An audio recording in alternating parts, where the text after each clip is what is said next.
ये कल्पना नहीं है, ये यथार्थ सत्य भावुकता नहीं है। ये सत्य ऐसी ही चीज है। तो वहां फिर क्या होता है, वहीं पर लीला का विस्तार होता है। लीला के लिए क्षेत्र चाहिए, उन्मुक्त क्षेत्र चाहिए। हमारे जीवन में, हृदय में जहां वासना, कामना, भोग, अहंता, ममता इत्यादि बने हैं, वहां तक सारा क्षेत्र नाचने का अवरुद्ध है। भगवान नाचे कहां? कहीं कूड़ा पड़ा है, कहीं मैला पड़ा है, कहीं गंदगी पड़ी है, कहीं गढ़ा है, कहीं आग लगी हुई है। हमारे जीवन का यही तो स्वरूप है। कहीं गंदगी है, कहीं कूड़ा है, कहीं मैला है, कहीं आग लगी है, कहीं जल रहा है। यही तो हमारे जीवन का स्वरूप है ना। तो क्षेत्र उन्मुक्त नहीं, सारा क्षेत्र कूड़े से, गंदगी से, जलन से भरा। तो यहाँ उनका नृत्य विहार, लीला विहार कैसे हो बताइए? तो उन्मुक्त क्षेत्र होना चाहिए जहाँ पर उनके नाचने के लिए जगह मिले। हम लोग जब कीर्तन करते हैं, हमारा कीर्तन तो कुछ होता ही नहीं, ये तो लोग दिखाऊ चीज होती है। हट जाओ भाई, जगह दे दो जरा सी, लोग नाचेंगे। तो नाचने वालों को जगह चाहिए। बीच में कोई बाजा भी उठा दो, बाजा भी रहेगा, जिसकी भी अड़बड़ रहेगी। बाजा अलग बजा करे, उस नाचने के क्षेत्र में बाजा न रहे, सुख दुख कुछ भी न रहे। उससे अलग बिल्कुल उन्मुक्त क्षेत्र हो जाए, पवित्र, विशुद्ध, निर्मल, दूसरी वस्तु का जहां से अभाव हो, वहां भगवान नाचते हैं। वो भगवान का लीला स्थल होता है, लीला विहार स्थल होता है। और फिर भगवान क्या करते हैं, भगवान के मन में एक लोभ पैदा होता है। विचित्र बात है, लोभ पैदा होता है कि हमारे हृदय में ये नाचा करे। भगवान के हृदय में लोभ पैदा होता है कि हमारे हृदय में ये प्रेमी नाचा करे। इसके नाचने का क्षेत्र बन जाए हमारा हृदय। तो ये बड़ी विचित्र बात है महाराज। उस समय भगवान अपने ये प्रेमी के लिए, उस समय भगवान अपने मन से जगत को निकाल देते हैं। उस समय भगवान अपने मन से लोक को निकाल देते हैं। उस समय भगवान अपनी लोकपालकता और सृजनता को भूल जाते हैं। उस समय भगवान अपने हृदय को सर्वथा उसी के लिए बनाकर दे देते हैं कि आओ नाचो। तो बुलाते हैं उसको, बुला करके अपने सो सज्जन ममूर बस कैसे लोभी हृदय बसत धन गए।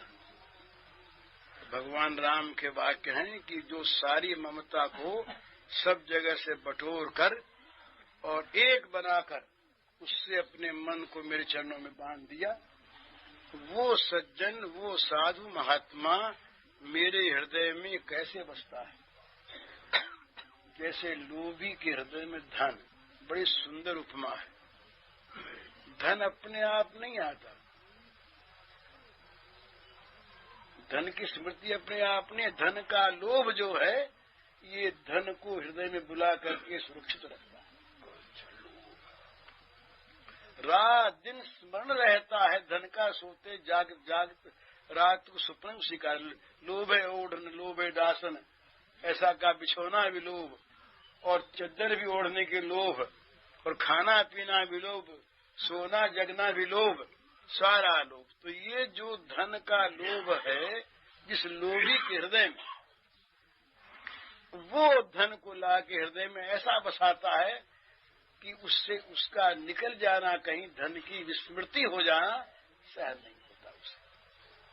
तो भगवान अपने लिए कहते हैं मम उर्वश कैसे, वो मेरा प्रेमी मेरे हृदय में कैसे बसता है कि लोभी हृदय बसत धन जैसे।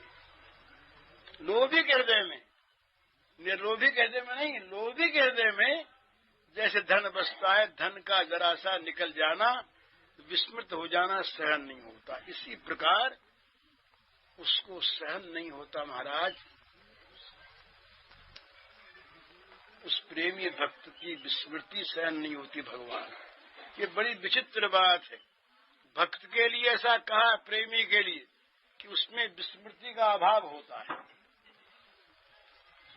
उसमें विस्मृति का अभाव होता है, और कहीं विस्मृति हो जाए तो परम व्याकुलता होती है। तद विस्मरणे परम व्याकुलता, तदर्पिता अखिलाचार्यता, तद विस्मरणे परम व्याकुलता होती प्रेमी की। पर ये प्रेम जब भगवान को प्रेमास्पद से प्रेमी बना देता है, तब भगवान दिन रात उसका स्मरण करते हैं। भरत सरिस को राम सही, जग जप राम राम जप जेहि। भरत सरिस को राम सनेही, जग जप राम राम जप जेहि। भरत के समान कौन राम का प्यारा होगा, प्रेमी होगा।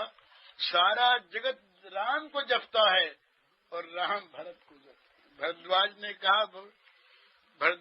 कहा भरत जी, मैंने राम को देखा, रात भर पास रहा उनके, पर रात भर वो केवल तुम्हारा स्मरण करते रहे, दूसरी चीजें ही नहीं। ये भगवान की हृदय में प्रेमी का बस जाए। कहीं रहे वो प्रेमी। यद्यपि भगवान सदा सर्वदा गोपियों के पास ही रहे, उनके भाव राज्य में, परंतु वैसे देखने में मथुरा द्वारिका गए नहीं। तो पास रहने वाले भगवान तो पास ही हैं। मथुरा द्वारिका वाले भगवान जो हैं वो रहते हैं मथुरा द्वारिका में। वो करते हैं सारा अपना काम वहां पर, परंतु उनका मन कहाँ लगा रहता है दिन रात। वो जो भाव वाला मन है, मन भगवान का एक मन अनेक बन जाए। एक शासक मन है, एक राजा मन है, होता है।